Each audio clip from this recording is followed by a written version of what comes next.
નમસ્કૃત્ય નરં ચૈવ નરોત્તમં ચૈવ નરોત્તમં દેવીં સરસ્વતી વ્યાસં દેવીં સરસ્વતી વ્યાસં તતો જયમુદીરયે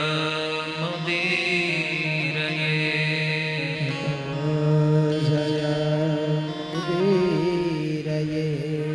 નષ્ટપ્રાયેષુ અભદ્રેષુ નષ્ટપ્રાયેષુ ભદ્રેષુ નિત્યં ભાગવત સેવયા નિત્યં ભાગવત સેવયા ભગવતી ઉત્તમ શ્લોકે ભગવતી ઉત્તમ શ્લોકે ભક્તિ ભવતી નૈષ્ઠિકીં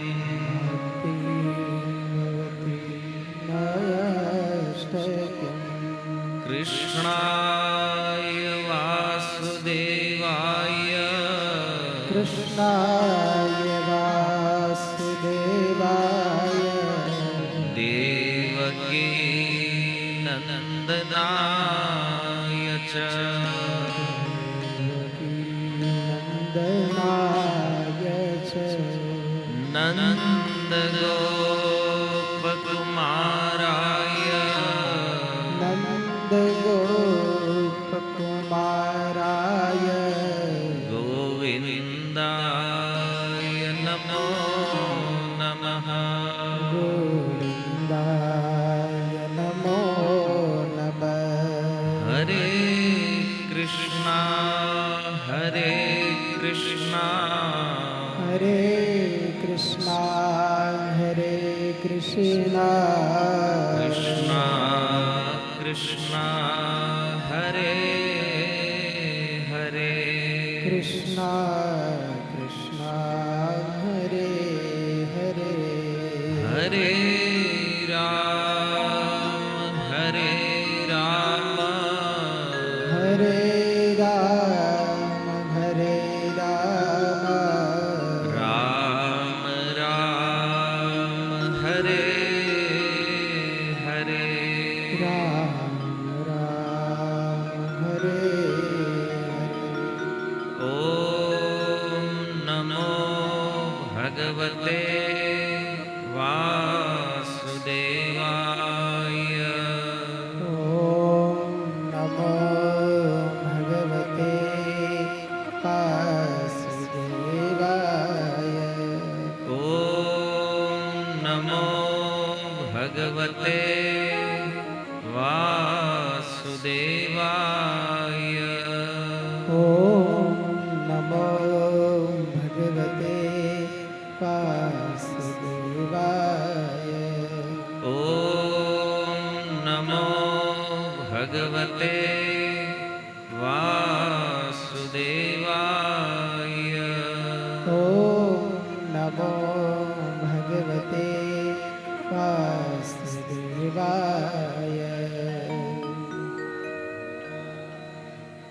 હરે કૃષ્ણ.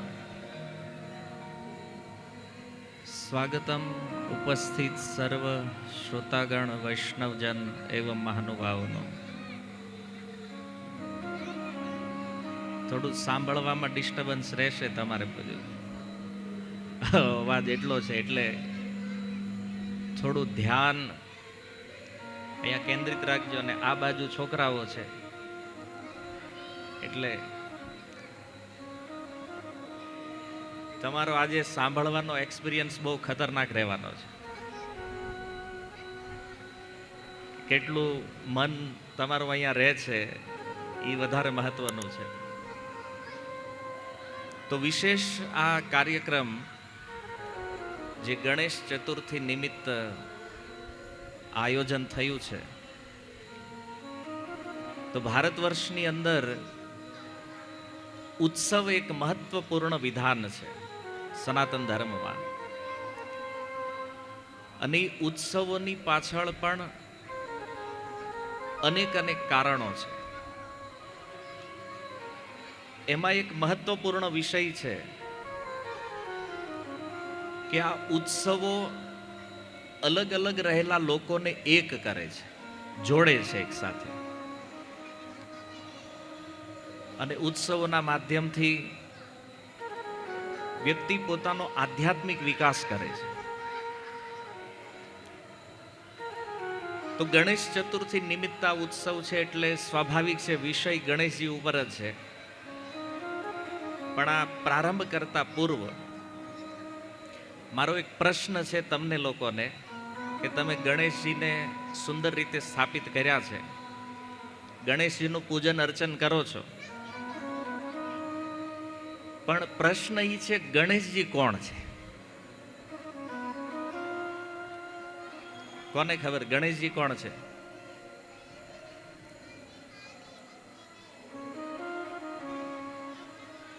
બોલો, જેની પૂજા અર્ચના કરો છો એની ખબર નથી કોણ છે ગણેશજી. તો આ અઘરો વિષય છે. હવે સંભળાતું નથી મને.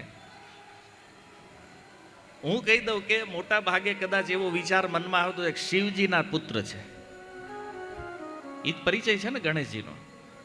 ઓકે, તો શિવજીના પુત્ર છે એક સ્વાભાવિક ઓળખ છે. પણ રામચરિત માનસની અંદર ભગવાન શિવના વિવાહનો જે પ્રસંગ છે તો એમાં ગોસ્વામી તુલસીદાસજી લખે છે, મુનિ અનુશાસન ગણપતિ પૂજેહુ શંભુ ભવાની. પ્રાય વિવાહ જ્યારે થાય તો પહેલા ગણેશ સ્થાપના થાય. તો શિવજી અને પાર્વતીના વિવાહમાં તો ગણપતિ હતા. તુલસીદાસજીએ લખ્યું છે કે બેયના વિવાહ પૂર્વ ગણેશ સ્થાપના થઈ. શિવજી અને પાર્વતીજીએ ગણેશ સ્થાપના કરી છે. તો આ થોડુંક આશ્ચર્ય લાગે છે કે પિતાના વિવાહમાં પુત્ર કેવી રીતે ઉપસ્થિત છે. માની લો ગણેશજી કદાચ આલ્બમ જોવે તો એને આશ્ચર્ય થાય કે આમાં તો આપણે છીએ યાર. તો એક બહુ અદ્ભુત વાત તુલસીદાસજીએ લખી છે. અને બીજું આપણે જાણીએ છીએ કે સનાતન ધર્મની રીતિ અનુસાર કોઈ પણ શુભ કાર્ય જે થાય છે તો એના પૂર્વમાં ગણેશજીની સ્થાપના કરવામાં આવે છે. ગણેશજી એક એવું વ્યક્તિત્વ, એક એવા દેવતા છે કે બીજા બધા દેવતાઓમાં કાંઈક મતભેદ હોય, કોઈ માનતા હોય, કોઈ ન માનતા હોય, પણ આ ગણેશજી એવા દેવતા સર્વમાન્ય દેવ છે. બધા માને જાણે. તમે જો અલગ અલગ મત, અલગ અલગ સંપ્રદાય, અલગ અલગ બુદ્ધિવાળા લોકો હોય તે ગણેશ ચતુર્થીમાં બધા પૂજા કરે છે ગણપતિજીની. પ્રથમ પૂજનીય, પ્રથમ વંદનીય દેવ છે. તો ગણેશજી શિવજીના વિવાહમાં ઉપસ્થિત કેમ થયા છે? તો જો એક સમજવાનો વિષય છે, ગણેશજી કોઈ વ્યક્તિ નથી. ગણેશજી એક પોસ્ટ છે. અને પોસ્ટ ઉપર જે બેહે એને ગણેશજી કહેવામાં આવે. જેવી રીતે ભારત વર્ષની અંદર પ્રધાનમંત્રી એક પોસ્ટ છે. તો આપણે કોઈને કહીએ કે ભાઈ પ્રધાનમંત્રી આ કર્યું, પ્રધાનમંત્રી આ કર્યું, એનો મતલબ કે અત્યારે એ પોસ્ટ ઉપર જે બેઠો છે એ વ્યક્તિ કામ કરી રહ્યો છે. કારણ કે ગણેશજી અનાદિ તત્વ છે. તો સ્વામીજી આનો ઉત્તર લખ્યો છે માનસમાં કે અનાદિ તત્વ છે. અને એટલા માટે સૃષ્ટિના પ્રારંભથી આ પોસ્ટ બનેલી છે. અને કોઈ યોગ્ય જીવ ગણેશજીના સ્થાન ઉપર આવે અને એનું કાર્ય કરે વિઘ્નહર્તાનું. જ્યારે કોઈ જીવ યોગ્ય ન મળે એ પોસ્ટ ઉપર બેહવા માટે, ત્યારે સ્વયં ભગવાન એ પોસ્ટ ધારણ કરે છે. સ્વયં ભગવાન ગણેશજીના રૂપમાં બેસી અને આ કાર્યનું સંચાલન કરે છે. જો આ વાત સમજવી બહુ જરૂરી છે કે જેટલા પણ દેવી દેવતાઓ છે આ બધી એક પોસ્ટ છે. અને જ્યારે જ્યારે મન્વંતર બદલાય ત્યારે દેવતાઓ બદલાઈ જાય. તમે ભાગવતના અષ્ટમ સ્કંદના પ્રારંભમાં સુખદેવજી મન્વંતર કથાઓનું વર્ણન કરે છે. અને જ્યારે જ્યારે મન્વંતર બદલાય, મન્વંતર શું છે એ થોડુંક સમજો. બ્રહ્માજીના એક દિવસમાં 14 મનુઓ હોય. 14 મનુ મહારાજ થાય છે. મનુ મહારાજને ઓળખો છો ને? નામ સાંભળ્યું છે ને મનુનું? ઓકે. તો એક દિવસમાં 14 મનુઓ છે. એનો અર્થ એક મનુ મહારાજનું શાસન 72 ચતુર્યુગી સુધી ચાલે. 71.42 છે, પણ રાઉન્ડ ફિગરમાં 72 ગણો. એક દિવસ એટલે બ્રહ્માના 12 કલાક. અને જ્યારે એ મનુ મહારાજ બદલાય તો એની સાથે 6 વસ્તુ ચેન્જ થઈ જાય. એમાં એક છે આ દેવતાઓ. ઇન્દ્ર બદલે, એની સાથે જેટલા પણ દેવતાઓ છે આ બધાની પોસ્ટ ચેન્જ થાય. જેમ આપણે અહીં સિસ્ટમ છે ને, 5 વર્ષનો કાર્યકાળ પૂરો થાય એટલે પોસ્ટ ચેન્જ થઈ જાય, નેતા બદલી જાય. તો આ ગણેશજી પણ એક પોસ્ટ ઉપર બેઠેલું એક વ્યક્તિત્વ છે, એક દેવતા છે. તો શિવજીના વિવાહમાં જે ગણેશજીની સ્થાપના થઈ છે, જે ગણેશજી હતા, તો ઈ મન્વંતરમાં, ઈ સમયમાં વિશ્વક્સેન નામના દેવતા ગણેશજીની પોસ્ટ ઉપર બેઠા. અને ઈ ગણેશજીની સ્થાપના શિવજીના વિવાહમાં થઈ છે, જેનું પૂજન ભગવાન શિવ કરે છે. બ્રહ્મ સંહિતાની અંદર ગણેશજીના વિષયમાં શ્રી બ્રહ્માજી કહે છે, યત પાદ પલ્લવ યુગમ વિનિધાય કુંભ દ્વંદ્વે પ્રણામ સમયે સગણાધિરાજ વિઘ્નાન વિહંતુ અમલસ્ય જગત્રયસ્ય ગોવિંદમાદિ પુરુષમ તમહં ભજામિ. ગોવિંદમાદિ પુરુષમ તમહં ભજામિ. તો એક પરિચય છે કે ગણેશજી એક દેવતા છે, એક પોસ્ટ છે. અને બીજો ગણેશજીનો પરિચય જે આપણે માનીએ છીએ કે વિઘ્નહર્તા દેવ છે. આપણે એને કહીએ છીએ વિઘ્નોનું હરણ કરે છે ગણેશજી. પણ વાસ્તવમાં વિઘ્નહર્તા ભગવાન છે. આ શ્લોકની અંદર બ્રહ્માજી કહે છે, યત પાદ પલ્લવ યુગમ વિનિધાય કુંભ. ગણેશજી આ સંસારમાં બધાના વિઘ્નોને લે છે, બધાના વિઘ્ન હરે છે. પણ પ્રશ્ન એ છે કે ગણેશજી આ બધા વિઘ્ન હરી નાખે જ ક્યાં? જેવી રીતે આપણે હરિદ્વારમાં જઈએ છીએ, ગંગાજીમાં બધા પાપ ઠલવે છે, પણ આપણે ગયા તો ગંગાજીમાં પાપ તો ભેગું થયું નથી. તો ગંગાજી આ બધું પાપ નાખે જ ક્યાં? એમ ગણેશજી આખા સંસારનું વિઘ્ન હરણ કરે તો એ વિઘ્ન નાખે જ ક્યાં ગણેશજી? તો ગણેશજીના આરાધ્ય છે ભગવાન નરસિંહદેવ.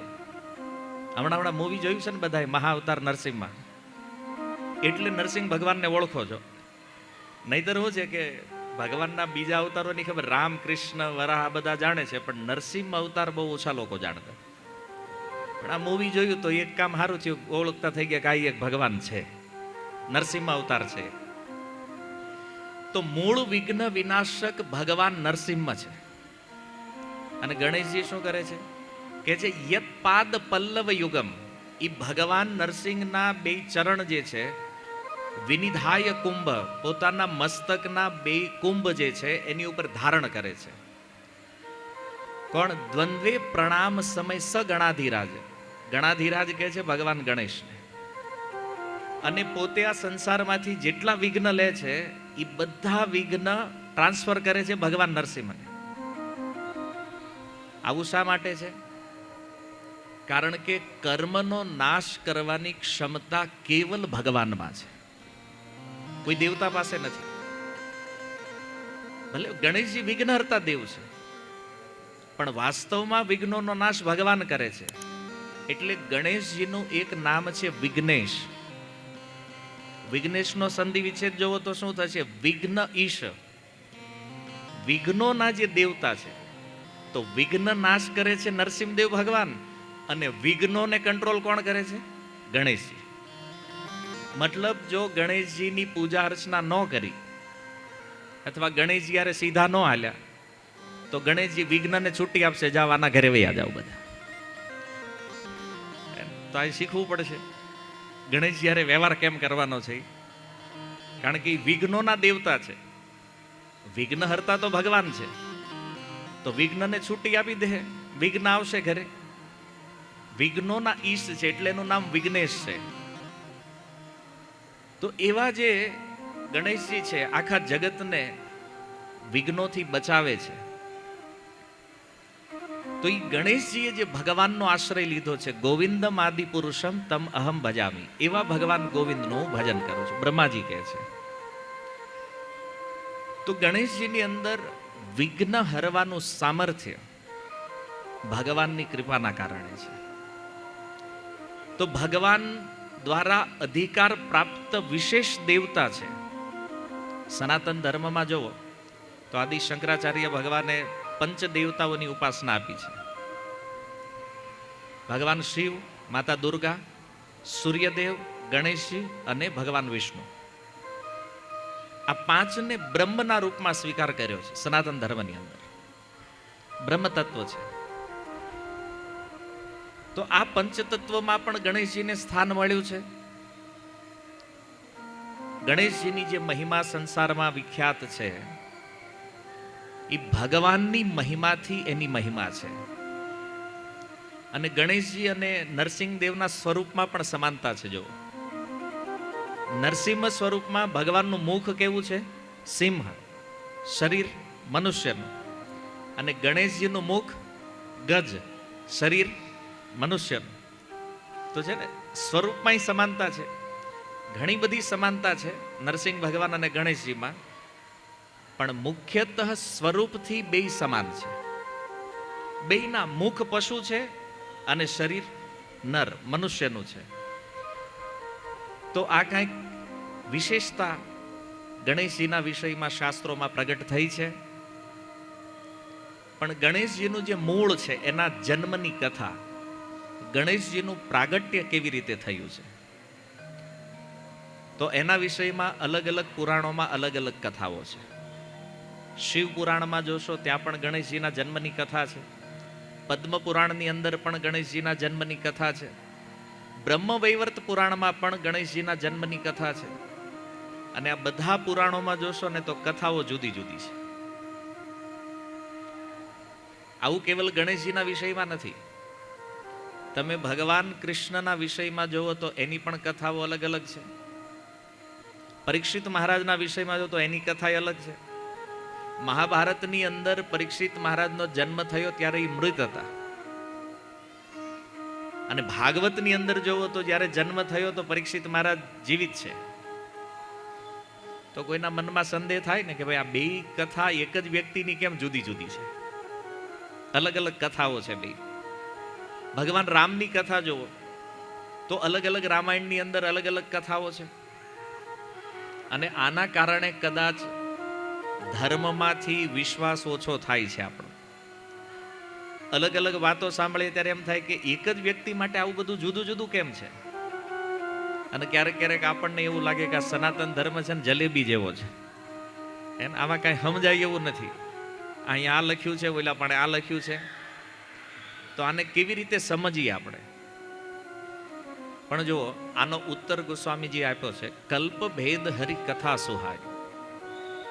અલગ અલગ કલ્પમાં ભગવાનના અલગ અલગ અવતારો થાય છે. અને હરેક કલ્પની અંદર આ અવતારો રિપીટ થાય. તો ભગવાન અલગ અલગ કલ્પમાં થોડી અલગ અલગ લીલાઓ કરે છે. અને જ્યારે કોઈ આચાર્યો આ શાસ્ત્ર લખે ત્યારે જે કલ્પની જે લીલાઓ એના સ્મરણમાં આવે છે એ શાસ્ત્રોમાં એ લીલાઓનું વર્ણન કરે છે. અથવા તો અલગ અલગ બ્રહ્માંડ છે તો અલગ અલગ બ્રહ્માંડમાં ભગવાન અલગ અલગ લીલાઓ કરતા હોય છે.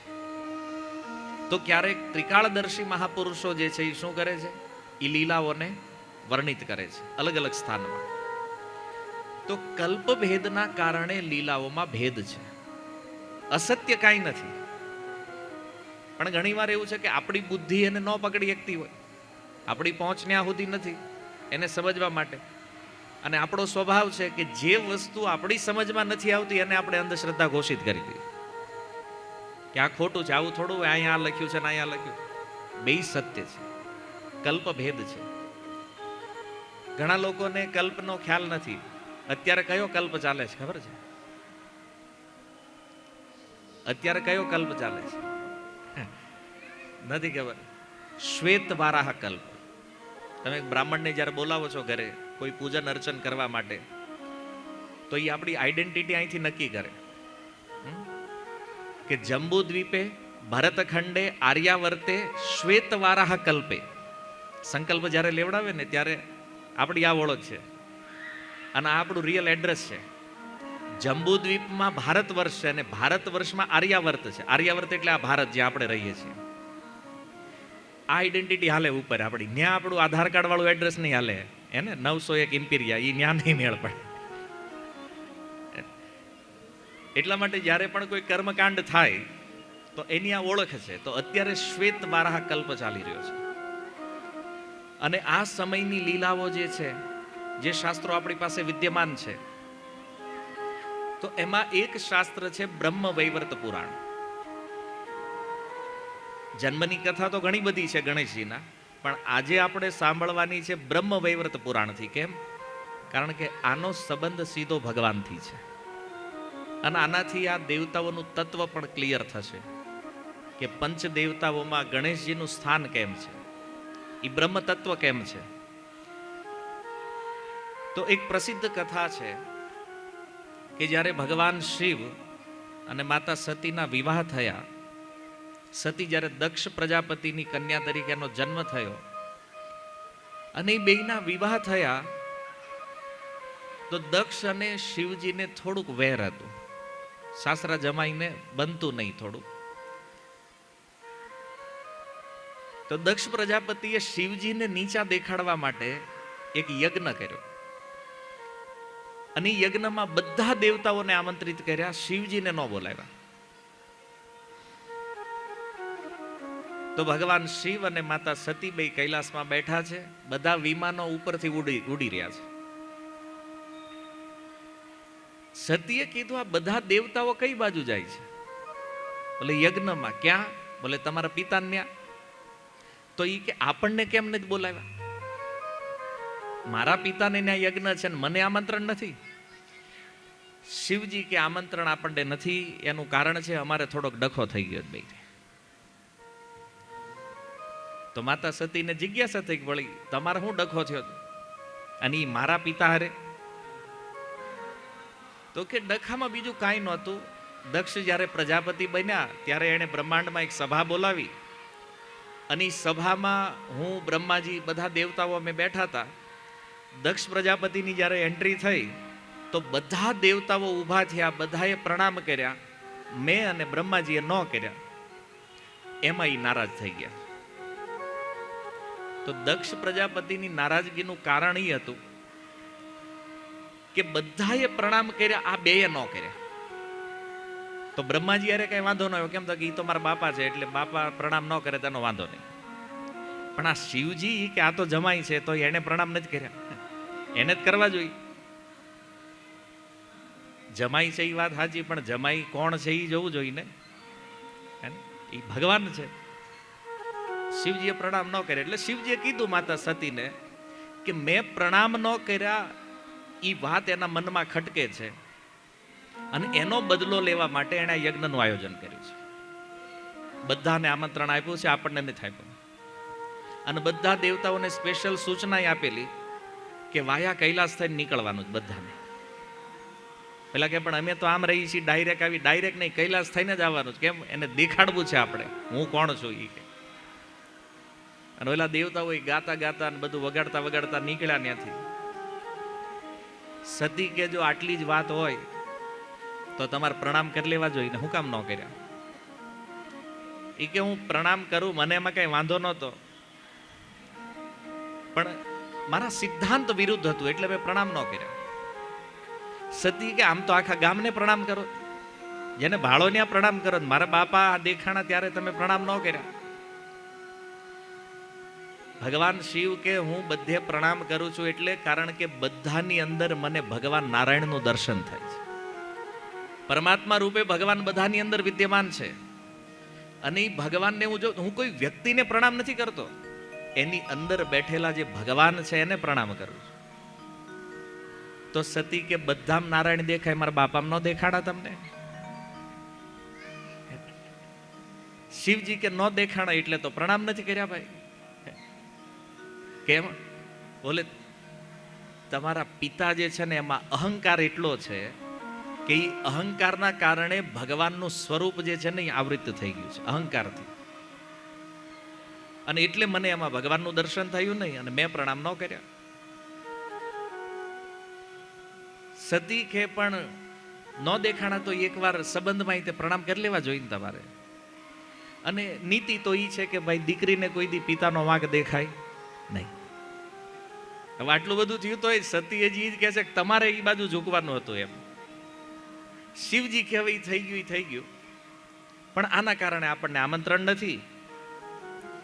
તો સતી નીતિ બતાવે છે કે જે ભલે આમંત્રણ નથી પણ જુઓ, દીકરીને પિતાને ત્યાં જવામાં કોઈ આમંત્રણની જરૂર નથી.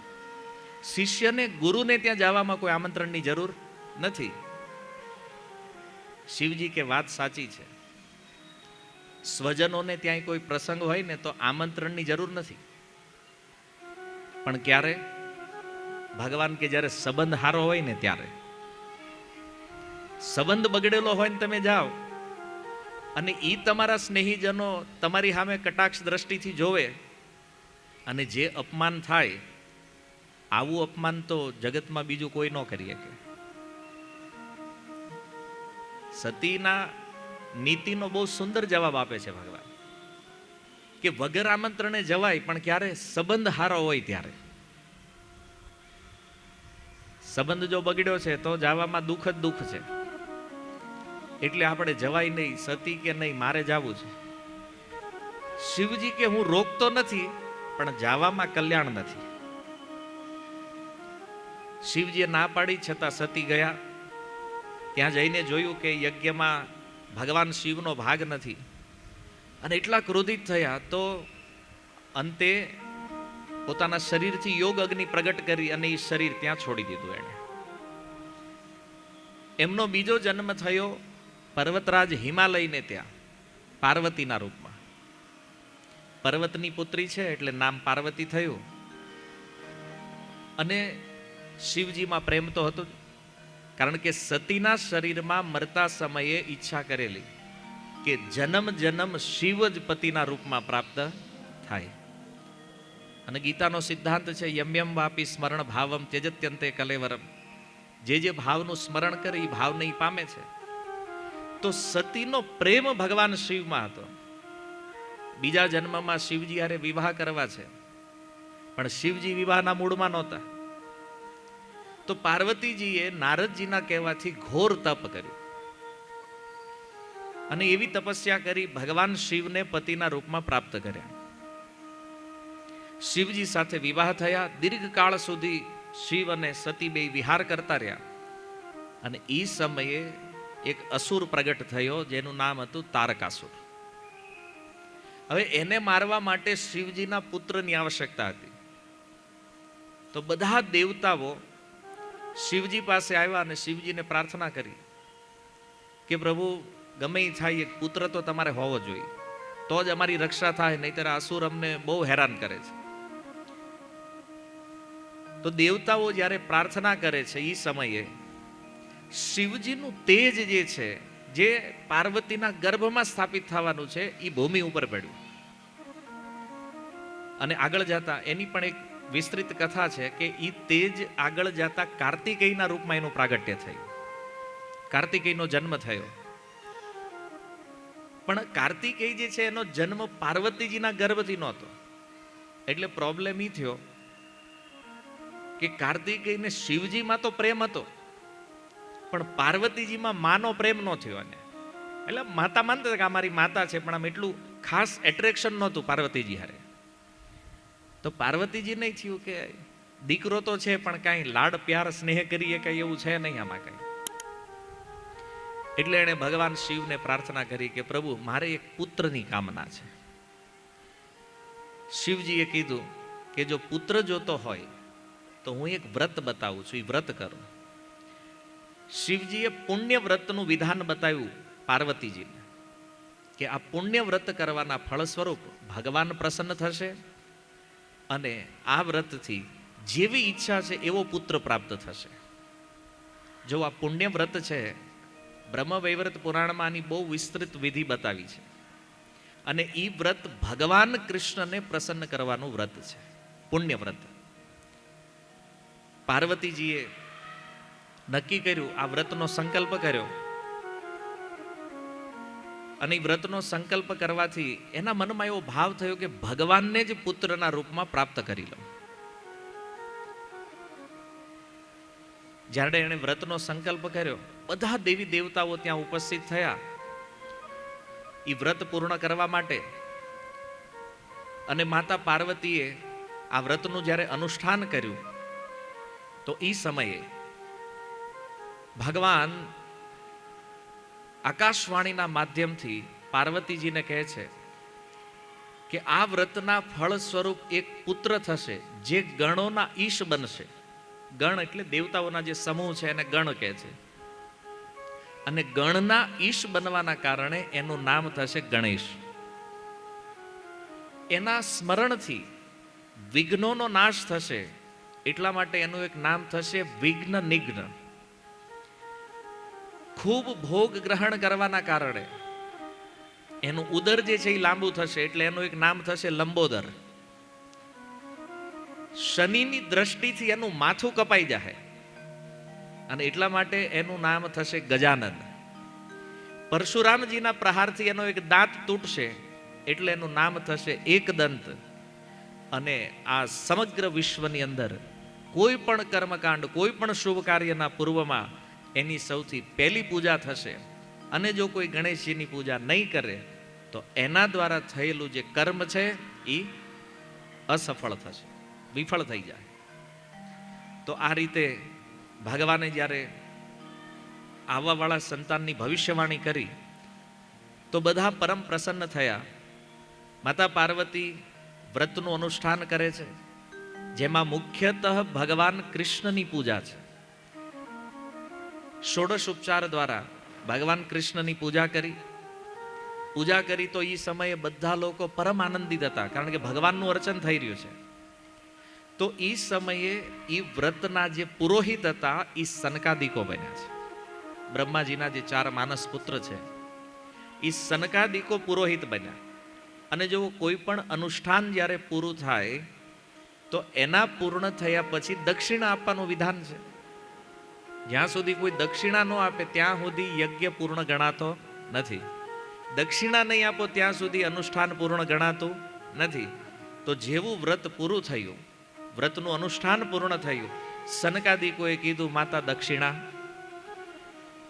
તો પાર્વતીજીએ કીધું જે દક્ષિણા જોતી હોય બોલો. સનકાદિકો કે એક કામ કરો, તમારા ઘરવાળાને આપી દો દક્ષિણામાં. શિવજીને માગી લીધા. હવે પાર્વતીજીના તો મનમાં વિચાર નહોતો એ કે આ પતિને જ માગી લે. તો સતી તો બેભાન જેવા થઈ ગયા.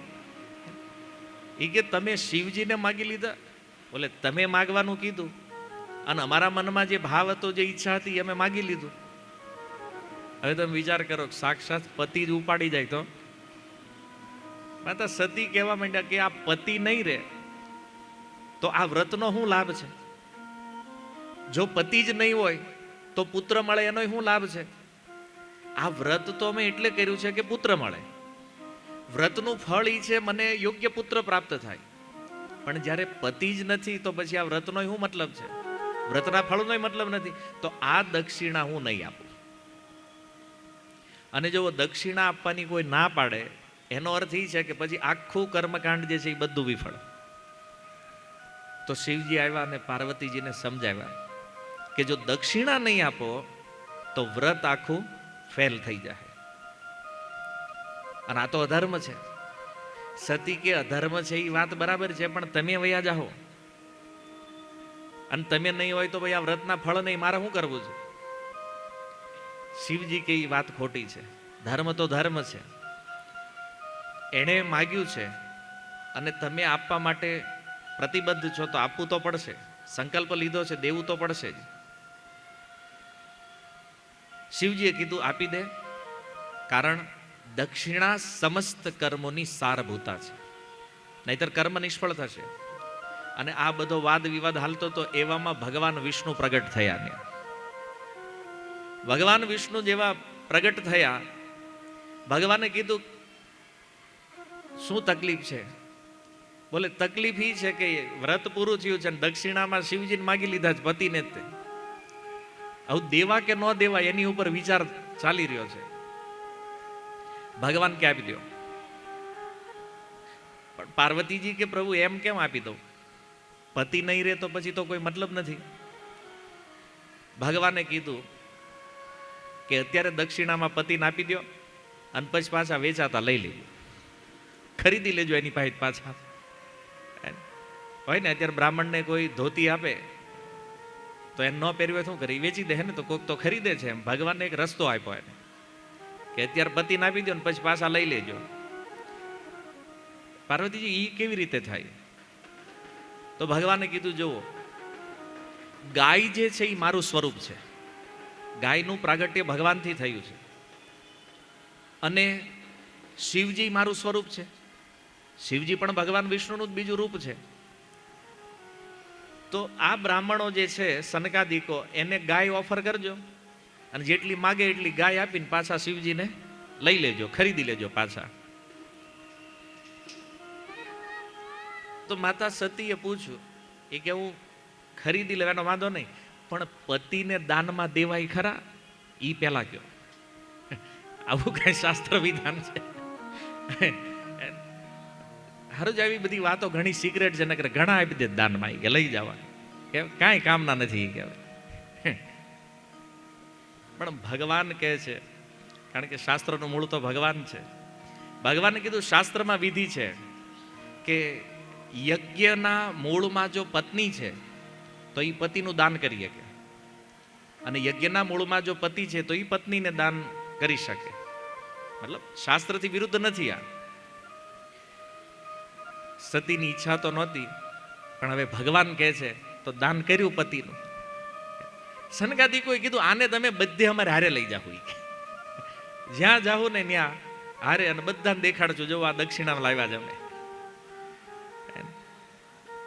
તો માતા સતી પાર્વતી કહે છે કે પ્રભુ એક કામ કરો, મેં તો તમને દાન કરી દીધું, હવે આ પતિને પાછા આપવાની કિંમત બોલો. 1000 ગાય આપું, 10,000 ગાય આપું? માતા સતી કે 1,00,000 ગાય આપીશ, પણ શિવજીને પાછા આપી દો.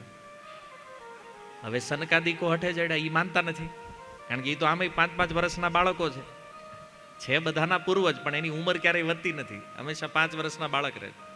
તો બાળ સહજ સ્વભાવ લીલા કરવાનું ચાલુ કર્યું, ના પાડી દીધી, નહીં આપું.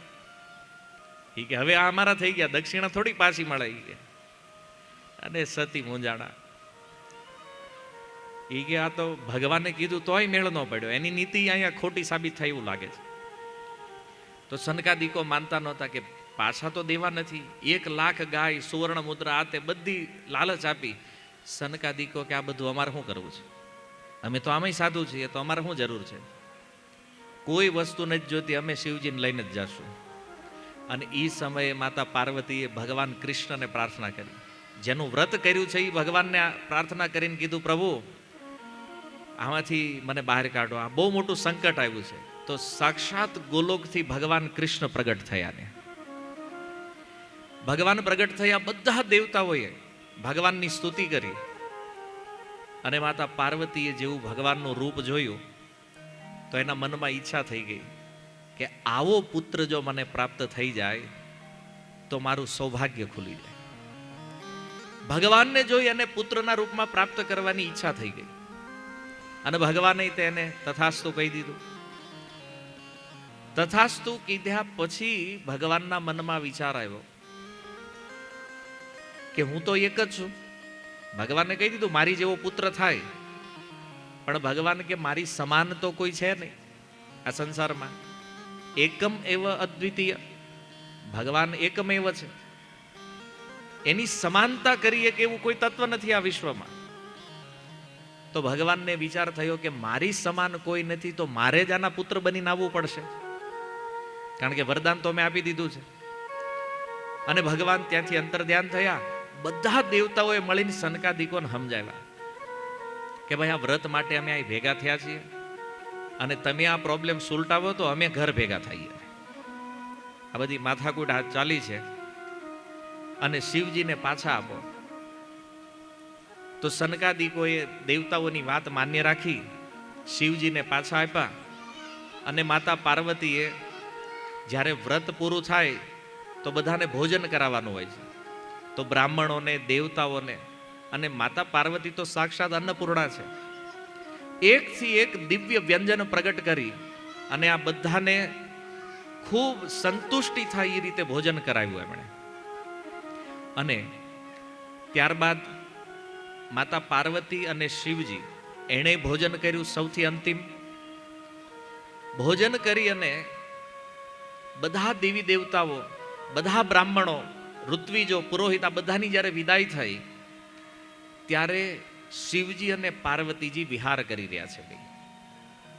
અને એ સમયે એક બ્રાહ્મણનું આગમન થયું. બ્રાહ્મણે જે દરવાજો નોક કર્યો, બ્રાહ્મણને આ આગમનને જોઈ અને ભગવાન શિવ ત્યાંથી ઉઠી અને દરવાજો ખોલવા માટે આવ્યા. એ સમયે પણ એનું તેજ ભૂમિ ઉપર પડી. દરવાજો ખોલ્યો અને જોયું એક બ્રાહ્મણ છે. કીધું પધારો બ્રાહ્મણ દેવતા, શું પ્રયોજન છે? બોલે ઘણા દિવસ થઈ ગયા ભોજન નથી કર્યું, અને મેં સાંભળ્યું છે અહીંયા એક વ્રત થઈ રહ્યું છે. શિવજી કે વ્રત તો પૂરું થઈ ગયું. બોલે વ્રત પૂરું થયું, પ્રસાદ તો પછી જ હોય ને પૂરું થયા પછી. તો કંઈક મને જમાડો, હું બહુ ભૂખ્યો છું. શિવજીને આવતા થોડી વાર લાગી તો પાર્વતીજી ઉઠીને આવ્યા. પાર્વતીજી આવ્યા, એણે કીધું બ્રાહ્મણ દેવતા ભોજન તો હું કરાવી દે, પણ અત્યારે જ બધું પૂરું થઈ ગયું. તો એ બ્રાહ્મણે કીધું કે તમે તો સાક્ષાત અન્નપૂર્ણા છો, તમે તો ચાહો એ ભોજન કરાવી શકો છો, તો તમે મને સંતુષ્ટ કરો. બંને એ બ્રાહ્મણો હારે વાર્તાલાપ કરી રહ્યા છે. એ સમયે માતા પાર્વતી કહે છે કે કાંઈ વાંધો નહીં, હું તમને ભોજન કરાવીશ. અને એણે એવા સુંદર સુંદર દિવ્ય વ્યંજનો તૈયાર કર્યા. અને આ બાજુ શિવજી જોવા માટે આવ્યા વ્યંજન તૈયાર છે કે નહીં. એટલામાં એ બ્રાહ્મણ જે છે એ ત્યાંથી અદ્રશ્ય થઈ ગયા. બ્રાહ્મણ અદ્રશ્ય થઈ ગયા. હવે શિવજી અને પાર્વતી બે વિચારમાં પડ્યા કે આને તો ભોજન કરાવવાનું હતું, અને આણે ભોજન કર્યા વગેરે જ ક્યાંક નીકળી ગયા છે. તો બે બ્રાહ્મણને શોધવા માટે નીકળ્યા કે એક તો ભૂખ્યા છે ને ક્યાંય ભટકતા હશે. અને શોધતા શોધતા ખૂબ જ્યારે શોધખોળ કરી બ્રાહ્મણ ક્યાંય મળ્યા નહીં, તો એ સમયે એક આકાશવાણી થઈ. એ બ્રાહ્મણ જ એના જ અવાજમાં કહે છે કે પ્રત્યેક કલ્પમાં કૃષ્ણ ગણેશ રૂપથી તમારા પુત્ર બનીને તમારા ખોળામાં આવે છે. એટલા માટે તમે મારી શોધખોળ નહીં કરો, પણ પોતાના ઘરે જઈ અને પાર્વતીજીની શૈયા ઉપર જુઓ. તો આકાશવાણી સાંભળી શિવજી અને પાર્વતી બે આવ્યા ઘરે. ઘરે આવીને પાર્વતીજીનો જે પલંગ છે એની ઉપર જોયું તો એક સુંદર બાળક રમી રહ્યું છે.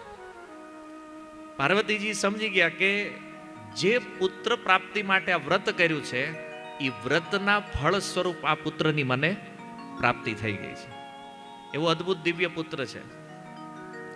અને એ બાળકને જ્યારે જોયું તો બાળક ભૂખ્યું હતું, એટલે એણે શબ્દ ઉચ્ચારણ કર્યું ઉમા. પાર્વતીજીનું એક નામ જે ઉમા પ્રસિદ્ધ થયું અહીંયાથી છે. જ્યારે આ બાળક પ્રગટ થયું એણે ઉમા શબ્દ દ્વારા માને બોલાવ્યા, અને પાર્વતીજીએ એને દૂધ પીવડાવ્યું, બાળકને વહાલ કરવા માંડ્યા. શિવજીએ જોયું કે આટલો અદ્ભુત તેજસ્વી બાળક છે, શિવજી એને ખોળામાં લઈને રમાડવા માંડ્યા. અને તેજસ્વીતા કેમ ન? કારણ કે સાક્ષાત ભગવાન કૃષ્ણ જ તે એના પુત્ર બનીને અહીંયા પ્રગટ થઈ ગયા છે. શિવજીને થયું પુત્રનો જન્મ થયો છે, તો હવે આપણે જન્મોત્સવ મનાવીએ. તો આ બાળકનો જન્મોત્સવ મનાવવાનું પ્રારંભ કરે છે અને જન્મોત્સવ મનાવે છે. બધા દેવતાઓ પાછા આમંત્રિત થયા, બ્રાહ્મણો, પુરોહિતો, ઋત્વિજો બધાને બોલાવ્યા અને ખૂબ દિવ્ય જન્મોત્સવ જ્યારે પ્રારંભ થયો, માતા પાર્વતીજી એક એક દેવતાને પકડી પકડીને કહે છે આને આશીર્વાદ આપો બધાને. કેમ? કારણ કે આટલા વ્રતના અનુષ્ઠાન પછી આ પુત્ર મળ્યો છે, તો આને આશીર્વાદ આપો બધા. તો બધા દેવતાઓ લાઈનમાં આવીને એક પછી એક બાળકને આશીર્વચન આપતા જાય. સૌથી છેલ્લે શનિદેવ આવ્યા લાસ્ટમાં. બધા દેવતાઓ આવ્યા, બધા આશીર્વાદ આવ્યા. ફેસ્ટિવલ જ્યારે પૂરો થવાનો હતો ત્યારે શનિદેવ આવ્યા. તો હવે મનમાં એક પ્રશ્ન થાય, શનિદેવને મોડું કેમ થયું આવવામાં? એટલા માટે એના બે કારણો છે. એક તો શનિદેવની ચાલ ધીમી છે, શનિદેવ બહુ ધીમું ધીમું હાલે. અને બીજું, માથું નીચે રાખીને હાલે. શનિદેવની દ્રષ્ટિ હંમેશા ભૂમિ ઉપર રહે છે અને આ કારણથી શનિદેવ મોડા પડ્યા. જો શનિદેવને તો લગભગ બધા ઓળખતા જ હશે, એનો પરિચય આપવાની જરૂર નથી. એને નડે ત્યારે ભૂકા કાઢી નાખ્યા. આપણે એના રૂપમાં જોયું છે પનોતી, 7.5 રૂપમાં. પણ બ્રહ્મ વૈવર્ત પુરાણ કહે છે શનિદેવ ભગવાન કૃષ્ણના મહાન ભક્ત છે, શુદ્ધ ભક્ત છે. તો ભગવાનના ભક્ત છે તો આવો ડિપાર્ટમેન્ટ કેમ લીધો એને આખા ગામને હેરાન કરવાનો? જેની ઉપર નજર પડે એનું અનિષ્ટ કરી નાખે, એનું મૂળ કાઢી નાખે. તો શનિદેવ જ્યારે ત્યાં આવ્યા સૌથી છેલ્લે, તો પાર્વતીજીની નજર પડી એની ઉપર. પાર્વતીજીએ બોલાવ્યા, શનિદેવ અહીંયા આવો. તો એ માથું નીચે રાખીને અને આવ્યા પાર્વતીજી પાસે. અને એણે કીધું તમે આમ નીચે જોઈને કેમ ઊભા છો? તમે મારી સામે જુઓ, મારા પુત્રની સામે જુઓ, આને કંઈક આશીર્વાદ આપો. શનિદેવ કે ઉપર જોવાય એમ નથી. કેમ? માતા પાર્વતી કે એવો હું કાંડ કર્યો તમે કે તમે આમ માથું ઉપર નથી કરતા? ઈ કે એક એવી કથા છે અહીં કહેવાય એવી નથી. પાર્વતીજી કે આ બધા ઘરના છે ને આપણા, ક્યાં બહારના છે? કહી દો અહીંયા, આ કોઈ બહારનું તો છે નહીં. અને ઘરના હોય ને કોઈ વાત છુપાવવા જેવી ન હોય.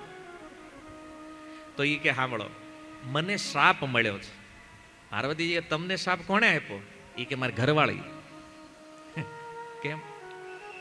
તો એ કે હું કૃષ્ણનો ભક્ત છું, નિત્ય ભગવાનની સેવા પૂજામાં લાગેલો રહું છું. તો મારા જ્યારે વિવાહ થયા, એ ગંધર્વની કન્યા સાથે જ્યારે એના વિવાહ થયા, તો હું ભગવાનની સેવામાં હતો. અને ઋતુકાળ પૂર્ણ થવાના સમયમાં મારી પત્નીની ઈચ્છા હતી કે હું એને સમય આપું. અને આ બાજુ હું હતો ભગવાનની સેવામાં. એણે મને બોલાવ્યો, મારું ધ્યાન લાગ્યું નહીં, કારણ કે મારું ધ્યાન તો ભગવાનમાં હતું. ભગવાનમાં હતું એટલે મારી આ સેવા જોઈ અને એને ક્રોધ આવ્યો. એ કે જ્યારે જોવો તો રાત દિવસ બસ નકરું ભજન ભજન ભજન, અમારી સામું જોતા જ નથી. એ કે અમારી સામું ન જવું, લગ્ન હું કામ કર્યા? ટાઈમ નહોતો. અને ક્રોધમાં શ્રાપ આપી દીધો કે તમે જેને જોશો એ નષ્ટ થઈ જાય. તો એ શ્રાપના કારણે મેં નક્કી કર્યું કે હું કોઈને સામું જોવું નથી, એટલે હું નીચે જોઈને હાલું છું. કારણ કે કોઈની સામે જોઉં તો એનું અનિષ્ટ થઈ જાય, એટલે હું કોઈની સામે જોતો નથી. તો બિચારા શનિદેવની આ વાત સાંભળી તો બધા હસવા માંડ્યા. અને આમાં ઘરની વાત તમે કોઈને કરો તો બારેવાળાને તો હસવાનું જ છે મટીરિયલ એમાં. શનિદેવને થયું કે આ નહોતું કહેવા જેવું, પણ તોય કહી દીધું. પાર્વતીજી આગ્રહ કર્યો, કામ કરો, તમે મને જોવો ને મારા દીકરા નહીં જોવો. શનિદેવે ના પાડી, માતા રહેવા દો, આમાં કંઈક ઊંધું થઈ જાય. પણ નહીં, પાર્વતીજી કાંઈ નહીં થાય, હું કહું છું ને જોવો. તો શનિદેવ વિચાર કરવા માંડ્યા, કોને જોવું પહેલા? પાર્વતીજીને જોઈશ તો એનું કાંઈક અનિષ્ટ થઈ જાય, અને બાળક તો હમણાં જન્મ છે ને તો એને જોઈ લઉં. તો શનિદેવે વિચાર કરીને ડાબી આંખથી, ખાલી એક આંખથી, ત્રાસી દ્રષ્ટિથી એ બાળકને જોયું ને જેવું બાળકને જોયું ને એનું મસ્તક કપાઈ ગયું, માથું ઉડી ગયું. માતા પાર્વતી તો એકદમ જોયું પુત્રનું મસ્તક ઉડી ગયું, બેહોશ થઈ ગયા. અને એવી અવસ્થામાં બધા સ્તબ્ધ છે, કારણ કે આટલો મોટો જન્મોત્સવ હતો અને એ ઉત્સવમાં જ બાળકનું મસ્તક કપાઈ ગયું અને મસ્તક કપાઈને ગયું સીધું ગોલોકમાં જઈ અને ભગવાન કૃષ્ણમાં વિલીન થઈ ગયું. આ પ્રશ્ન ઘણીવાર લોકો પૂછે છે. એ કે ગણપતિનું માથું શિવજીએ કાપી નાખ્યું, પછી માથું પડ્યું ક્યાં? આ પ્રશ્ન છે. તો એનો ઉત્તર બ્રહ્મ વૈવર્ત પુરાણમાં છે. એ મસ્તક ગોલોક વયું અને અહીંયા માથું શિવજીએ નથી કાપ્યું, કારણ કે અલગ અલગ કલ્પની અલગ કથા છે. તો અહીંયા શનિદેવની દ્રષ્ટિથી એ જે પુત્ર છે ગણેશજી, એનું માથું કપાય અને ગોલોકમાં ગયું, કૃષ્ણમાં પ્રવિષ્ટ થયું અને એ સમયે કૈલાસની અંદર હાહાકાર મચી ગયો. ભગવાન વિષ્ણુ ગરુડ ઉપર સવાર થઈ અને એક હાથીનું મસ્તક લઈને આવ્યા છે. કારણ કે ભગવાન આવતા હતા તો એને જોયું એક ગજેન્દ્ર પોતાના પરિવાર સાથે મસ્તથી આરામથી સૂતો છે, એનું ચિત્ત શાંત હતું.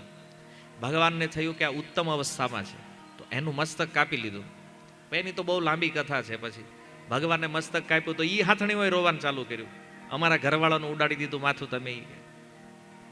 ભગવાનને થયું કે આનું કંઈક કરવું પડશે, તો બીજા હાથીનું કાપીને ભગવાને એને લગાડ્યું પાછું અને એને કીધું તું એક કલ્પ સુધી મજા કરે, ભજન કરે, તું આય.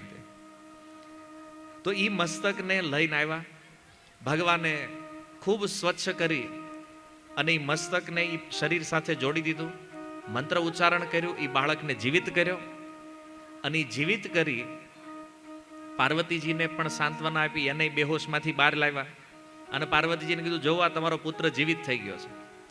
અને પાર્વતીજીએ જ્યારે પુત્રને જીવિત જોયો, પાર્વતીજીના આનંદનો કોઈ પાર નથી કે હારું પુત્ર જીવિત, ભલે મસ્તક બદલાઈ ગયું પણ પુત્ર તો જીવિત થઈ ગયો છે. ભગવાને એવું સુંદર રૂપ બનાવી દીધું એનું. શનિદેવ બિચારા ખૂણામાં ઊભા, એને તો એમ જ હતું કે હું થઈ ગયું. એને ભલે પાર્વતીજીએ કીધું તો એ બીજા એને કે મારા લીધે આ કાંડ થઈ ગયો છે આખો. તો એ તો બિચારા શરમથી નાન્યાન ઊભા છે. અને પાર્વતીજીએ જોયું કે આ હજી આઈનાન છે. પાર્વતીજી એને શાપ આપ્યો, અંગહીન થઈ જતું.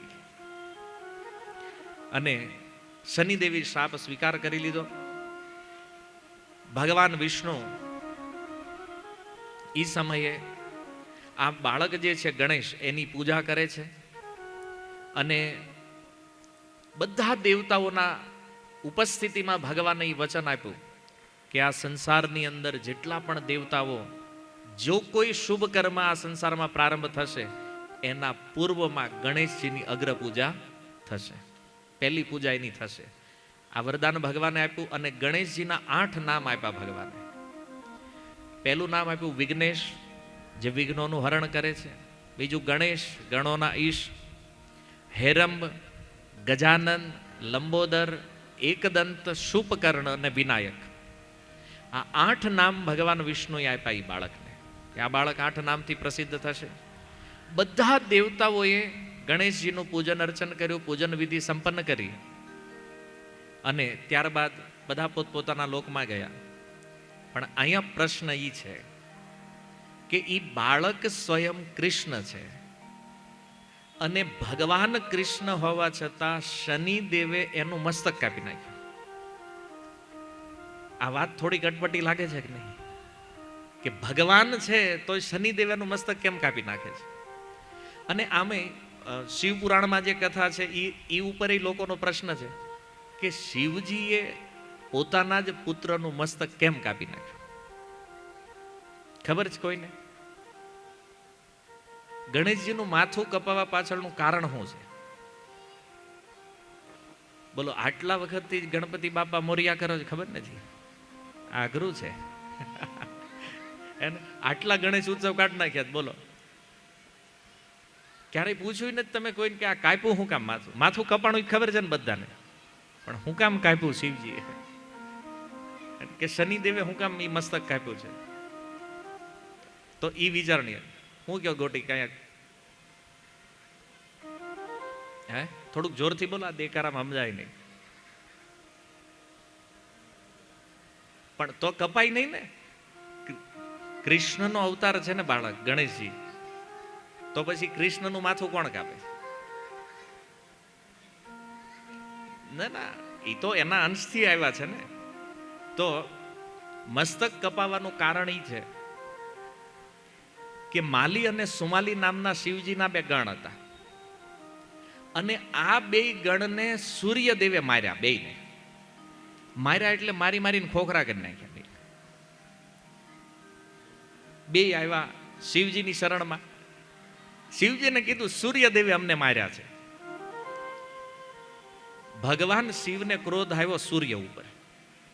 તો શિવજીએ ત્રિશૂળ ઉઠાવ્યું અને સૂર્ય ઉપર પ્રહાર કર્યો, તો સૂર્યને સ્વાહા કરી નાખ્યા શિવજીએ.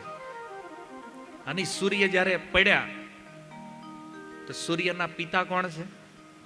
કશ્યપજી. કશ્યપજીએ જોયું કે મારા પુત્રની આ દશા કરી નાખી છે, અને એ કશ્યપજીએ શિવજીને શ્રાપ આપી દીધો કે મારા પુત્ર ઉપર ત્રિશૂળનો પ્રહાર કર્યો છે, આનો વધ તમે કર્યો છે, તો આ જ ત્રિશૂળથી તમારા પુત્રનું મસ્તક કપાશે.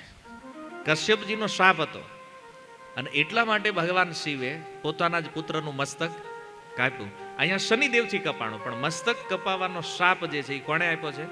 કશ્યપજીએ. અને પછી તો શિવજીને આવ્યા. શિવજીએ કૃપા કરી સૂર્યદેવને હતા એવા ને એવા કરી નાખ્યા પાછા. અને સૂર્યદેવ પાછા પોતાના સ્થાનમાં ગયા બધા દેવતાઓના આદેશથી. તો આ એક કારણ હતું કે સ્વયં ભગવાન હોવા છતાં પણ એનું મસ્તક કપાઈ ગયું. કશ્યપજીનો શ્રાપ હતો એટલે. અને ભગવાન જે મસ્તક લઈને આવ્યા હતા, હવે બીજો પ્રશ્ન એ છે, ગણેશજીના દાંત જોયા તમે? કેટલા દાંત છે ગણેશજી? બે કે એક? એક વાળા કેટલા દાંત ઉપર કરો? એક દાંત. ઓકે, બે વાળા હાથ ઉપર કરો. બે. અને જે હાથ ઉપર નથી કર્યો એનું હું માનવું તમારે? 32 છે? હું હે કે કાંઈ વિચાર નથી? દોઢ વાળા. દોઢ. જેને થોડુંક ધ્યાનથી સ્વરૂપ જોયું છે એને ખબર છે એક આખો દાંત છે ને એક અડધો છે. તો બ્રહ્મવૈવર્ત અનુસાર ભગવાન વિષ્ણુ જ્યારે એ મસ્તક લઈને આવ્યા તો દાંત તો બે પૂરા હતા એને. તો એક દાંત અડધો કેમ થઈ ગયો એ ખબર છે? ગણેશજીનું સ્વરૂપ બન્યા પછી દાંત કપાણો છે. કોણે કાપ્યો?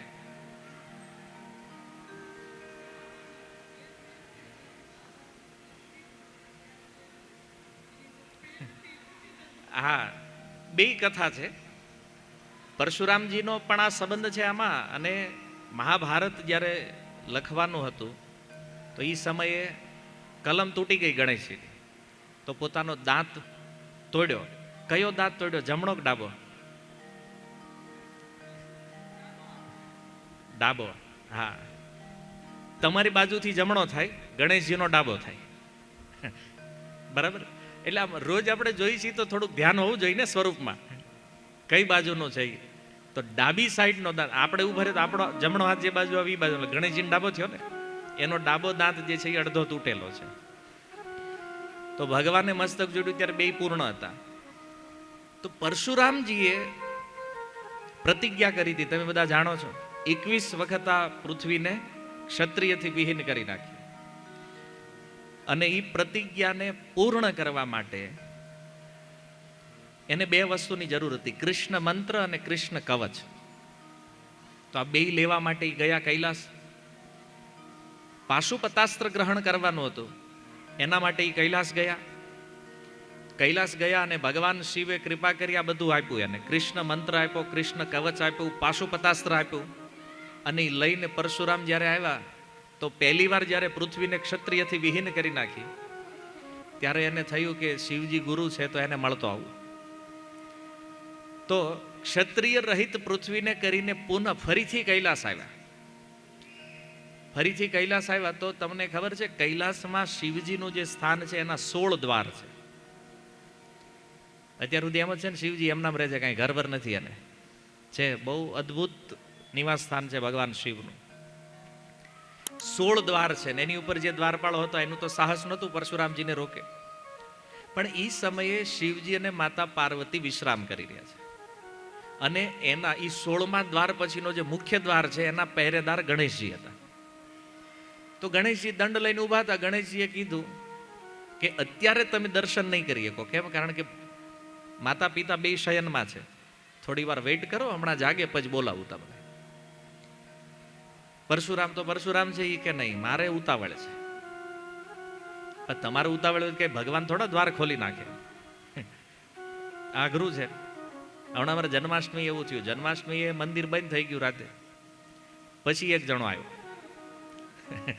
હું ત્યાં બેઠો તો મને કે કેમ દર્શન બંધ થઈ ગયા? મેં કીધું ટાઈમ પૂરો થઈ ગયો, બંધ થઈ ગયા. પણ મને ખબર નહીં કે એ દર્શન કરવા ગયેલો ને પોલીસ વાળા એને પાછો કાઢેલો. મંદિરના ગેટમાં બેઠો, એને જવાનો જ દીધો એને. તો મને કે એક વાત પૂછવી છે. મેં કે પૂછો. એ કે ભગવાન હુવે ખરા? કીધું હુઈ જાય ને, હુઈ ગયા અત્યારે. એ કે ભગવાન હુઈ જાય તો આપણે નો હુઈ જાય બધા. મેં કીધું એ વાત બરાબર છે તમારી, એમ રાખો. પણ મૂળમાં એને તકલીફ એ હતી કે હું આવ્યો તો દર્શન કેમ ખુલ્લા નથી. તારે ટાઈમે આવવું જોઈએ, તારી હાટું ભગવાન થોડા વેઇટ કરશે. એને લોકોની મેન્ટાલિટી, ભાઈ હું આવી ગયો છું તો એ ટાઈમે દર્શન ખુલ્લા હોવા જોઈએ.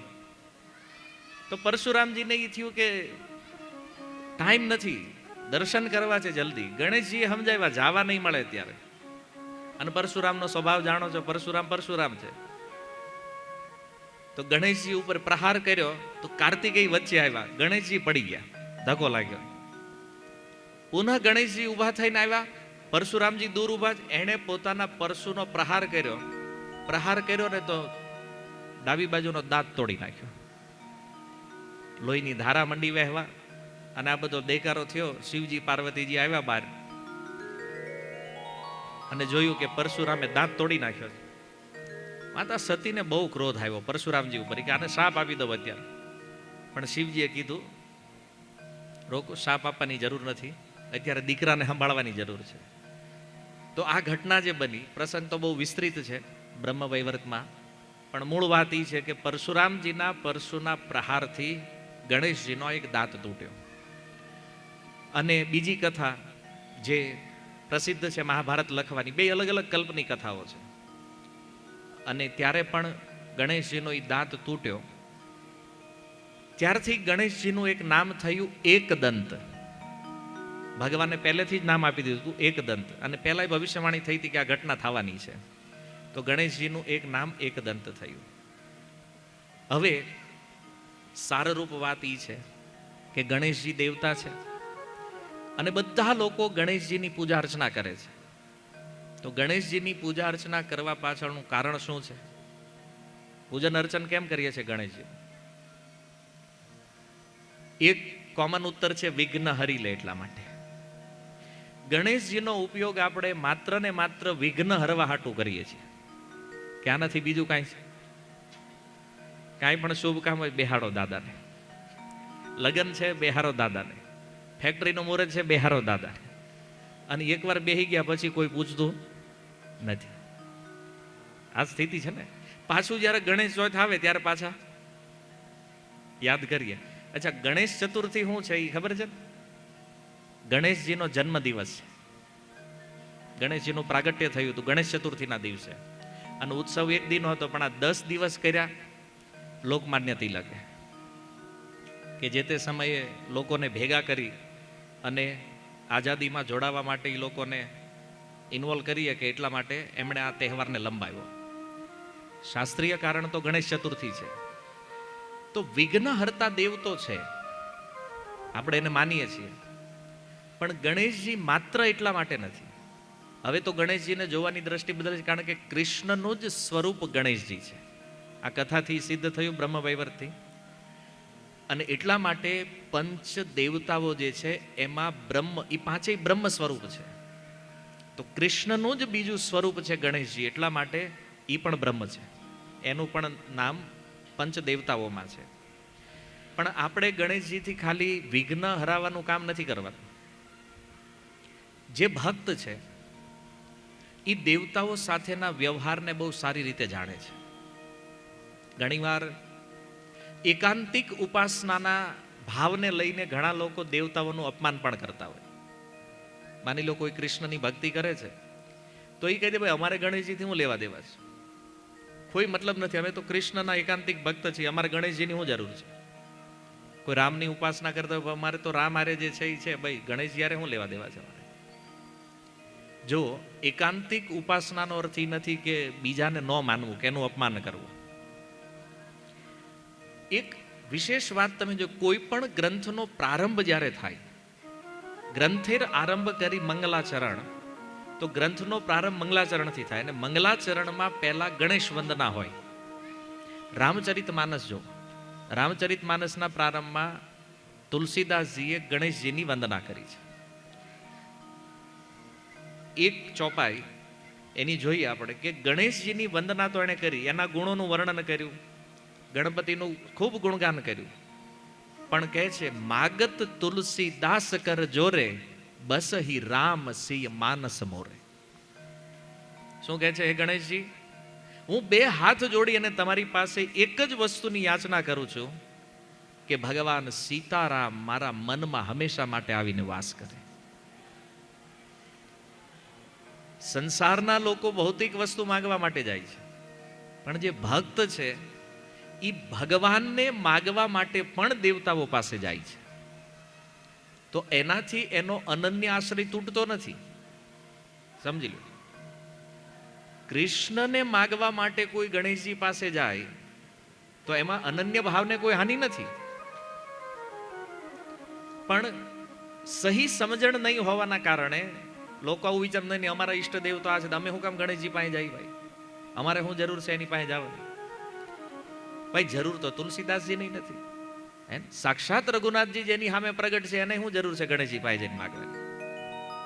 પણ એણે ગણેશજીની વંદના કરી છે.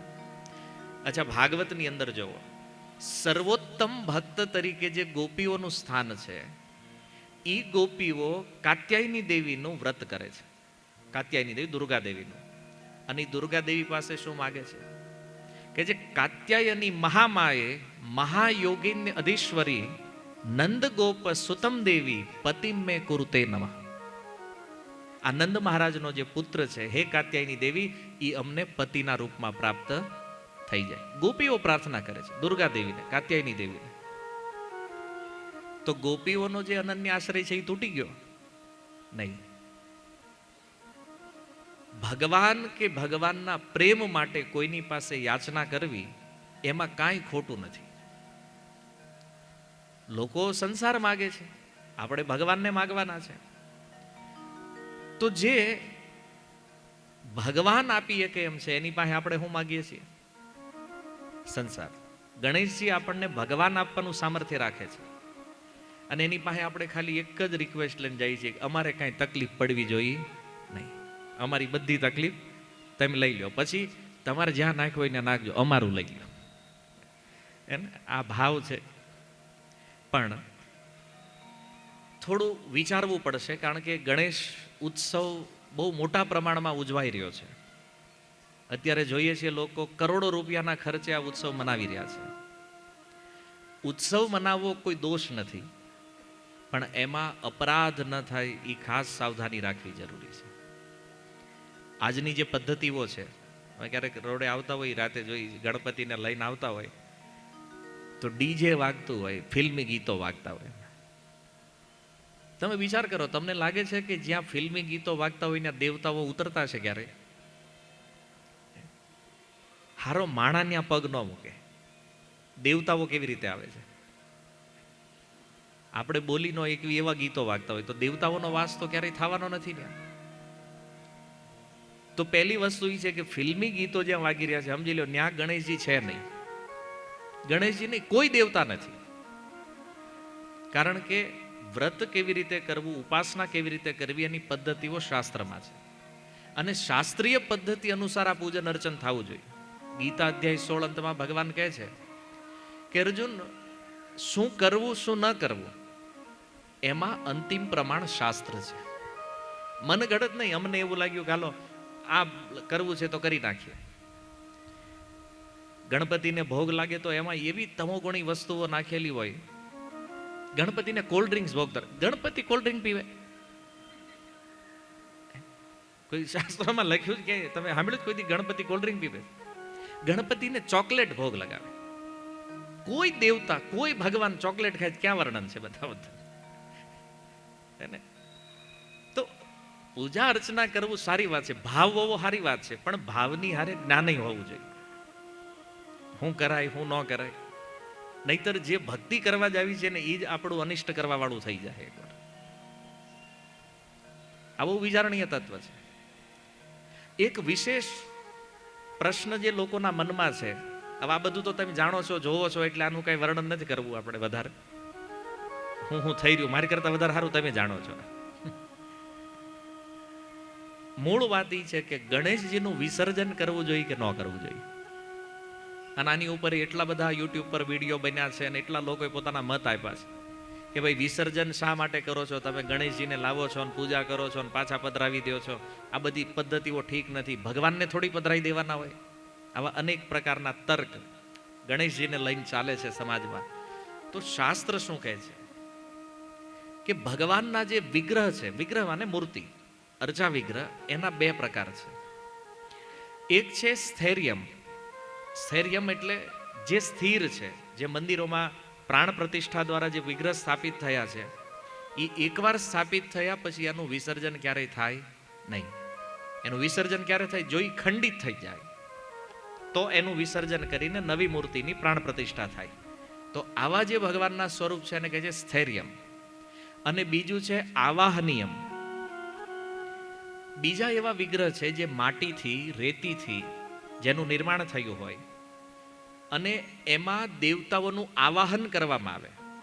વેદ મંત્રો દ્વારા આવાહન કરી અને એને કહેવામાં આવે કે તમે આ મૂર્તિમાં પ્રવિષ્ટ થાઓ. એ દેવતાઓને મૂર્તિમાં પ્રવિષ્ટ કરવામાં આવે.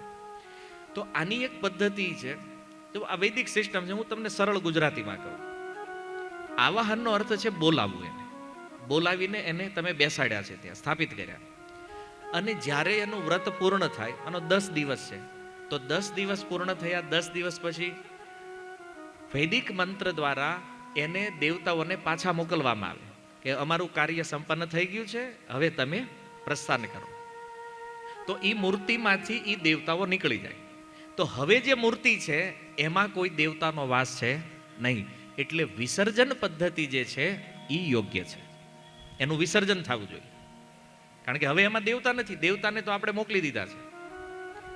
એટલે એ જે મૂર્તિ છે એ માટી છે. માટી એટલા માટે છે કે એને વિસર્જિત કરવાની છે. અથવા રેતીની મૂર્તિ પ્રતિમા હોય તો એને ઓગાળી શકાય. તો આ પદ્ધતિ છે. હા, એ ખોટું છે કે જે પ્રમાણે વિસર્જન કરે છે અત્યારે લોકો, ફેંકે છે, ઘા કરી દે છે. થોડું રિસ્પેક્ટ, થોડું ભાવ, આદરથી, સન્માન સાથે એમને વિદાય કરવા જોઈએ. તો વિસર્જન પદ્ધતિ જે છે એ ખોટી નથી. તો જે લોકો આવો તર્ક કરતા હોય કે આટલા દિવસ તમે 10 દી પૂજા કરીને હવે પાછા તમે વિસર્જિત કરી દે, પણ આ શાસ્ત્રીય પદ્ધતિ છે. તો આવાહનીયમ જે વિગ્રહ છે એનું વિસર્જન જ થાય અને કરવાનું હોય. તો એટલા માટે ગણેશજીને 10 દિવસ પછી, આપણે અહીં 10 દિવસ છે ને, 10 દિવસ પછી વિસર્જન કરીએ છીએ. મહારાષ્ટ્રમાં અલગ અલગ પદ્ધતિ, કોઈ 1 દિવસમાં કરે, કોઈ 5 દિવસમાં કરે, કોઈ 7 દિવસમાં કરે. આપણે અહીંયા 10 દિવસ છે. તો આ વિસર્જન પદ્ધતિ છે. પણ હવે અંતિમ વાત એ છે કે ગણેશજીને પ્રસન્ન કરવા હોય તો ગણેશજી સૌથી વધારે પ્રસન્ન કઈ વસ્તુથી થાય? હાલો, 10 દિવસ તમે ઉપાસના કરી છે, તમને ખબર હોવી જોઈએ. લાડુથી? આ બધા ઇન્ટરનેશનલ જવાબ છે કે ભાઈ આ પૂછો તો એ જ જવાબ આવે એમ કે ભાઈ ગણેશજી પ્રસન્ન થાય કે લાડુથી. તો લાડુ સિવાય કાંઈ પ્રિય નથી ગણેશજીને. અચ્છા, હાલો માની લાડુ પ્રિય છે ગણેશજીને, મોદક કે છે ને. તો લાડુ કેમ પ્રિય છે ગણેશજી? બરફી નહીં, પેંડા નહીં, મોહનથાળ નહીં, લાડવાની ચોઈસ કેમ કરી ગણેશજી? હા, કોઈ વસ્તુ કરીએ તો એનું કારણ ખબર હોવી જોઈએ ને. ગણેશજીને ભોગ લગાવીએ છીએ આપણે, તો પછી લાડુ કેમ? તો તમે જો, લાડુ બને છે કણથી. નાના નાના કણ ભેગા થાય અને એક લાડુ બને. તો લાડુ જે છે એ એકતાનું પ્રતીક છે, યુનિટી.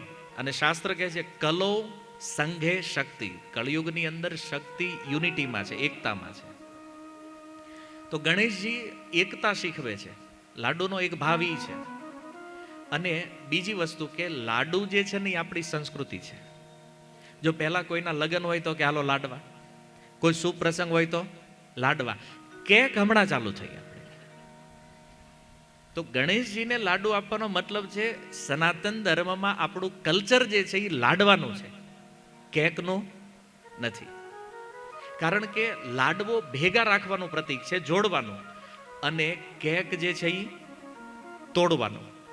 હા, પાશ્ચાત્ય સંસ્કૃતિ, ફોરેન કલ્ચર છે, આપણું નથી આ.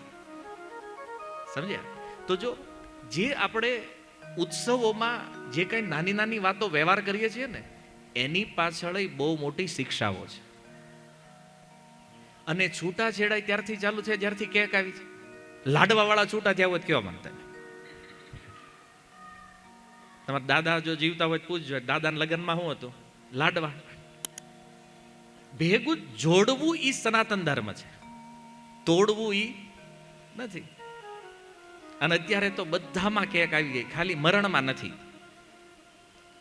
બાકી ગમે છોકરો જન્મે તોય કેક, સગાઈ કરે તોય કેક, લગ્ન કરે તોય કેક, મરે ત્યારે ખાલી કેક નથી. ઈ આવી જાય થોડાક ટાઈમમાં કે વાલો દાદા વહી ગયા, કાપો કેક, પછી ઉપાડો ગયા. નથી ખબર નથી પશ્ચિમના કલ્ચરમાં એટલું બધું આપણને કેમ આમ આકર્ષણ છે કે બસ ઈ જે કરે એ બધું કરવાનું છે. એનું એક કારણ એ છે કે આપણી સંસ્કૃતિને આપણે જાણતા નથી. મોટું કારણ આ છે. નથી જાણતા એટલે તત્કાલ આપણું મન જે છે એ જે દુનિયા જે ટ્રેક ઉપર ચાલી રહી છે એમાં લાગી જાય છે, અને એટલે આ બધું ભૂલાતું જાય છે. આગળની પેઢીને કદાચ પૂછશો ગણેશજીને લાડવા હું કામ થઈ કે સારું લાગે છે હાથમાં, એટલે ફેશન. કેમ? કારણ કે એ પેઢી તો બધું ફેશનની દ્રષ્ટિએ જ જોવે છે. તો ગણેશજીને પ્રસન્ન કરવા માટે લાડુ કારણ નથી એકમાત્ર કે ભાઈ લાડુ આપો તો એ પ્રસન્ન થઈ જાય, એવું નથી. ગણેશજી બુદ્ધિના દેવતા છે અને પોતે બુદ્ધિમાન છે. તો ગણેશજી પ્રસન્ન થાય છે ભગવાનના નામથી, હરિનામ, હરિકથા. ગણેશજીને પ્રસન્ન કરવાનું આ સૌથી શ્રેષ્ઠ સાધન જે છે ભગવાનનું નામ છે. હરે કૃષ્ણ કૃષ્ણ કૃષ્ણ હરે હરે, હરે રામ રામ રામ હરે હરે. તો જે પંડાળોમાં ભગવાનનું નામ કીર્તન હોવું જોઈએ, જે પંડાળોમાં ભગવાનની કથા હોવી જોઈએ, ગણેશજી જેનાથી પ્રસન્ન થાય છે. તમે જુઓ કે આખા સુરતની અંદર કેટલા પંડાળોમાં આ થાય છે. હરિનામ અને હરિકથા. કથા તો ક્યાંક ક્યાંક સત્યનારાયણની કરે છે, પણ નામ સંકીર્તન તમે કહેવો નહીં આ હરિનામ પ્રિય છે, આવું અમે પહેલા સાંભળ્યું નથી ક્યારેય. ગણેશજીની જે આરતી થાય છે, મોસ્ટ ઓફ જે આરતી જ્યાં વાગે છે, આરતી પછી મંત્ર કયો બોલે છે? કાયેન વાચા મનસેન્દ્રિયર્વા. અને એની પછી મંત્ર કયો આવે છે? હરે રામ રામ રામ હરે હરે, હરે કૃષ્ણ કૃષ્ણ કૃષ્ણ હરે હરે. એનો અર્થ શું છે? કે ગણેશજીની પ્રસન્નતાનું મુખ્ય કારણ હરિનામ છે. શાસ્ત્ર વિદિત વસ્તુ છે. તો હરિકથા, હરિનામ, આ બંનેથી આપણે ગણેશજીને પ્રસન્ન કરવા જોઈએ. પ્રતિદિન જ્યારે આરતી કરીએ છીએ એમાં મોસ્ટ ઓફ ભગવાનનું નામ સંકીર્તન થવું જોઈએ. તો આ ગણેશજીની કંઈક થોડી સંક્ષિપ્ત વાતો છે. ઘણી બધી વાતો બીજી પણ છે એના સ્વરૂપને લઈને. સ્વરૂપ આવું હરેક સ્વરૂપ, એનું મતલબ હરેક અંગ જે છે ગણેશજીનું, એક એક અંગનો એક એક મેસેજ છે, એક એક સંદેશ છે. તો એ પછી ક્યારેક ચર્ચા કરશું. આજે આટલું ઘણું છે, કારણ કે કેપેસિટી નથી ને આપણી. એ વધારે આપશું તો ભાઈ ડોઝ ઓવર થઈ જાય.